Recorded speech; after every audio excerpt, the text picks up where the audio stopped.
একটু টাকা পয়সা শিক্ষা দীক্ষা আভিজাত্য কিংবা সার্টিফিকেট বা একাডেমিক সেট দিয়ে আপনি নিজেকে সাকসেস করতে পেরেছেন বা নিজেকে প্রুভ করতে পেরেছেন, এরকম কিছু একটা যখন আমরা লাইফে অর্জন করে ফেলি, আমরা আর মানুষকে মানুষ মনে করি না। মানে নিজের পাটা আসলে মাটিতে আর পড়ে না আমাদের। ম্যাক্সিমাম মানুষের ক্ষেত্রে আমি এসব দেখেছি। নিজেকে একটা গাছের সাথে আপনি তুলনা করতে পারেন। একটা গাছ যত বেশি ফল দেয়, দেখবেন গাছটা আস্তে আস্তে মাটির সাথে কী হয়ে যাচ্ছে, নুয়ে পড়তেছে।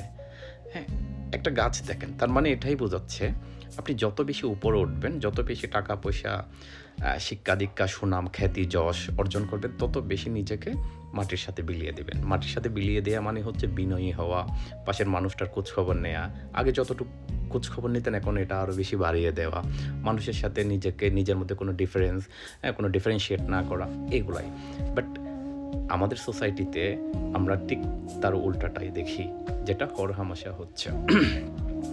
আমাদের আসলে উচিত এই ধরনের মাইন্ডসেট থেকে বেরিয়ে আসা, মানুষকে মানুষ বলে গণ্য করা। সমাজের সব মানুষই কিন্তু আমরা সেম, রক্ত মাংস সব কিছু আমাদের সেম। আমাদের এই মাইন্ডসেটটা থেকে আমাদের উচিত আসলে বের হয়ে আসা।